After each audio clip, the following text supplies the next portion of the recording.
Hello and welcome to a very special edition of the MLS UK show Stoppage Time. I'm Henry Hewitt, and as always I'm joined by Elliot Holman. Let's get into this. This is huge.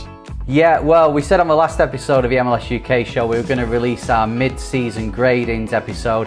That is ready to go. However, there has been some massive news broken in MLS, so much so that I'm on my holiday. I've come inside, I've brought my beer with me as well to do an episode with you, Elliot. Messi is joining Miami. Messi's coming to MLS. What are your first thoughts? Well, it's huge. What a day. I mean, it's the biggest moment in your holiday. It's the biggest moment in the history of this podcast in 6 years, and it's the biggest moment in league history. And let's not forget, this is a massive moment in terms of it will change the history of soccer, because MLS, when we started this podcast, was nowhere near having somebody like Lionel Messi playing in the league. I was just talking this afternoon about when I went to see Frank Lampard and David Villa play and Pirlo, and like that was amazing. This is unbelievable. Leo Messi is going to play in MLS, and the league has propelled itself to new heights year after year recently, but this is next level. Yeah, well, I mean, since we've been doing the podcast, of course, we remember years and years ago before we did it that Beckham joined, and that seemed like a massive moment for the league, and it really brought the attention on the league from here in the UK. You know, since we've been doing the podcast, we've had Rooney join, we've had Zlatan join, and those are big players. But this is something else. I mean, this guy won, in some ways, single-handedly won the World Cup 6 months ago, and he's coming to MLS, he's coming to Miami. Yeah, we've seen how good Almada has been at Atlanta as a World Cup winner. Messi, of course, brings so much more experience. Obviously, there's a huge marketing side to this as well, which we don't necessarily need to tap into right now. We all get it. It's Messi. It's going to sell shirts. It's going to get people buying Apple season pass subscriptions. It is just huge. And I'm actually really intrigued. Where does this put into Miami now? Because they of course just fired their manager, Phil Neville. Thank goodness, because Phil Neville can't manage Messi. That my brain can't compute that. Right down the bottom of the league, and all of a sudden you add Messi to it, and it's kind of like when people talk about Formula One, it's like, oh yeah, but could Verstappen do it if he was in the slowest car? We're about to find out if Messi can do it. Statistically, one of the worst teams in MLS right now. How is this going to pan out? It's fascinating. It truly is, and this is what MLS is made for. You know, every other league, the best player joins the best team. You look in the Premier League, you know, Haaland goes to Manchester City. That's how it is. MLS is completely different. We had Insigne going to Toronto last year. LA Galaxy weren't exactly pulling up trees when Zlatan went. DC were bottom when Rooney went. So this continues this. And this is truly, you know, there's that old saying of, can Messi do it on a Tuesday night in Stoke? Well, now the question is, can Messi do it for the team at the bottom of the East? Can he turn them around? And there's already rumours of Di Maria coming and Busquets. You know, there's all these other rumours now starting that these players are going to come and play with Messi. How they get around the roster rules, I don't know with that. But for now, Lionel Messi is coming to into Miami, and it's so exciting. And seeing the reaction over here in the UK, well, I'm in Spain at the moment, but of what I've seen in the UK, just shows how big of a story it is. And I think Messi, I think this is going to, this is the thing that we've got the World Cup coming up. We've had the Apple TV deal. This is the thing now that is going to propel MLS to that different level, because all the attention is on MLS. All the attention from when Messi first plays until the end of the season and then beyond, all the attention is going to be on how's he doing for Inter Miami. Can he propel them into the playoffs and further? It's a big ask, but can you now say that Inter Miami are potential MLS Cup winners, or am I getting too excited? I think you're getting a little bit too excited there, but I understand it. I do understand it. We talk all the time about me being an Orlando fan. I am an Orlando fan. And does it break my heart that he's gone to Inter Miami? Yes, but bigger than that, I'm an MLS fan, and I honestly think this is huge. this is absolutely huge for the league, and I think we're going to see the league jump forward. The way that we've seen it advance in the last 6 years, I think we're going to see that 6 years again, but in the space of the next 2. I think they're going to make big decisions based on the fact that Messi is here. They need to continue to grow the league. We've talked about, you just touched on the roster implications. They can't just sign Di Maria as well. You can't do that in MLS. So they need to look at that. We need to capitalize on this huge, huge moment in soccer history. This is the Beckham 2007 all over again, and strap yourselves in because it's going to be a ride and a half. Yeah, I think that's a good point you make there, because I think when Beckham came and left, then Rooney came and left, Zlatan came and left. I think those players have kind of been playing at certain times. I know Zlatan and Rooney, there was a crossover there, but then they both left and that was it. It's like, well, forgot.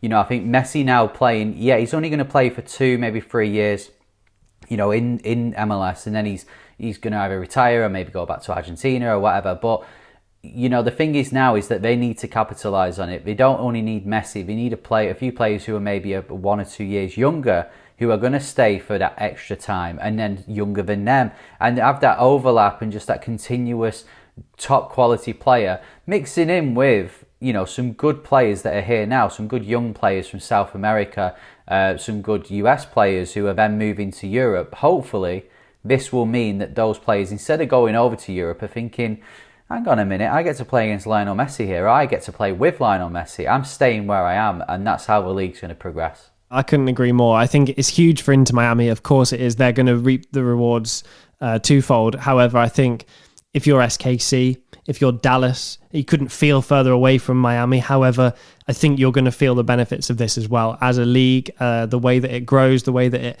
hopefully continues to improve and develop. I think we're all going to benefit from this, and we're all going to be tuning in, aren't we? We can't, how soon can he play? There's so many questions, but seeing Messi with that MLS badge on his sleeve, the Apple TV sponsorship on his sleeve, the Inter Miami badge on his chest, of course Adidas and Messi go hand in hand already. It's so much is right with it, and it really is going to be an honor to be there and to witness it. And it just feels weird. We've been on such a journey with all of this.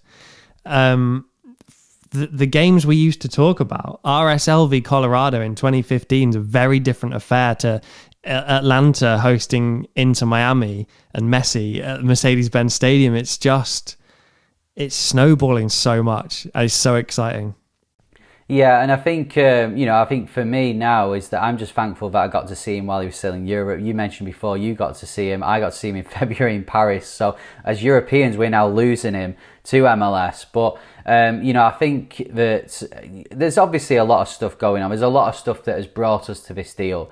There's rumours that he's going to have shares in Apple. There's rumours that he's going to have a percentage of the additional Apple subscriptions, the shirt deals, and all of these extra stuff that's brought him to MLS. But I think the biggest thing for me as well is the draw. We've got Messi, but the draw now is that he had an option to go to Saudi Arabia. He had an option to go and earn £1 billion a year, or whatever it was, ridiculous amount it was going to be. He's turned that down and he's come into MLS. We've seen Benzema sign in Saudi Arabia this week. He could have done that. He could have been part of those players who are going over to that league. He said no. He's obviously already got a house in Miami, so that's convenient for him. But he's buying into MLS quite clearly. He's doing what's best for his family. He's buying into MLS. And yeah, this is a massive moment for the league. And, we are recording this on Wednesday evening. We have just heard the news, so we don't know too much yet. All that will come out in the next few weeks. But yeah, when Messi can start playing. I have noticed, though, that Miami have got a friendly. I think they're playing Cruz Azul, if a friendly in the summer. They've already stopped the ticket sales because I think a few people saw something in that and straight away went to buy some. Atlanta United into Miami's ticket sales are going at $300, $400 at the moment. So yeah, the hype is there and everyone can't wait to see Messi.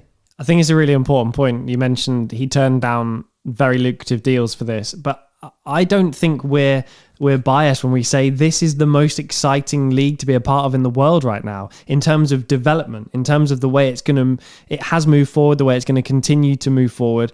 This is where you want to be right now. Yes, it was small. Yes, people used to laugh at it, but they're getting somewhere now, and this really cements that.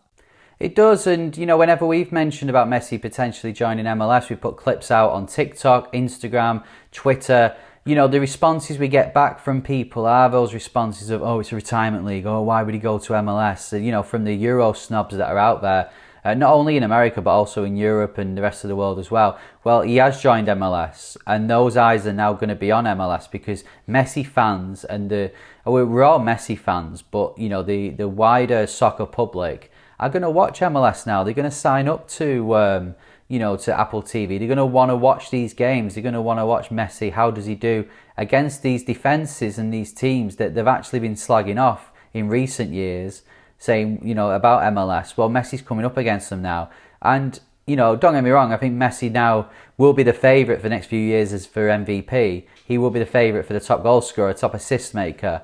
But it's not as easy as what people think. And I think Messi coming up against them, I think that'll show people how good MLS is. I agree. Remember, this is an all-time low this season for goals, a number of goals scored, and that's because the defenses in MLS are getting better. That is a fact. I can teams like Nashville, Cincinnati. To be fair, we joke about Orlando. Even Orlando's like two central defenders are some of the best in the league. There really is been a huge leap forward in terms of not just attacking talent, but defending as well. And this is not just going to be a walk in the park for Messi. He's going to have to work for it. It's still going to be box office. He is still incredible, and he's still going to be the best player in MLS now. But I'm really excited to see the sort of battles that he's going to have. Walker Zimmerman isn't going to stand for this. No, he's not. But I think when, I know we joke and we say, it's a half a joke because we do mean it, but Messi's going to come in and be MVP and stuff like that. But, when we've seen this type of player come into the league before, you look at Zlatan, and I know Zlatan has then gone back to Europe and done it. Rooney was at the end of his time, really, in the top leagues in Europe. Messi has just left PSG team who won the league. PSG, while he was there, he was scoring almost 1 in every 2 games. So this is a player who's still at the very top, and you would argue that, yeah, he could fit it. Barcelona wanted him back. I'm sure a lot of Premier League teams, if not all of them, would want Messi playing for him. This is a player who's at the top of his game still, and he's going to MLS. He's going to take the level up so much. Can't believe he didn't go to Burnley. It's fantastic that he's chosen MLS. I really hope MLS do everything they can to capitalise on this. But for now, we don't know very much. We're just very excited. I'm a huge Messi fan. I kind of wanted the Barcelona fairy tale, if I'm honest. But I'm very happy that this little league that I stay up until 4:30 a.m. during the week to watch is welcoming, the best player ever to do it. And I can't wait. Bring it on. Well, we'll leave it there. It was a very short episode of the MLS UK show, but we felt we had to jump on. We had to talk about this momentous day in MLS. I've got to say as well that if you watch it on YouTube, my camera is about to fall. It's on a stand. I have a makeshift stand. It's about to fall over. So, we'll better go before it does. But but as I said before, our gradings episode, mid-season grading, so much has happened since we recorded that, but that still will go out. It'll go out next week now, and then me and Elliot will be back for another episode of the MLS UK show when I'm back in the country, and we can talk more about Lionel Messi, this massive news that he is joining Inter Miami. He is coming to MLS. Right, thanks very much for watching or listening to this episode of the MLS UK show. Elliot, if you're listening on the podcast provider, we've got one job and one job only for them. 5 stars. We need a rating. 5 stars only, LA Galaxy style. It's like when they were good, a long time ago. Yes, leave a review. I noticed LA Galaxy are no longer the most followed MLS team, by the way, as well, now. What a surprise. But yeah, if you are new to the MLS UK show, I know a few people may be watching or listening for the first time, then welcome. This is a weekly show where we talk about MLS from a UK perspective, so welcome aboard. If you're watching on YouTube, please like, subscribe, click the notification bell, and every time we release an episode, it will be in your inbox. But for now, I've been a very sweaty in Spain, but very excited Henry Hewitt. I'm excited, but less sweaty, cause England. And I'm Elliot Holman, and we'll see you soon. See ya.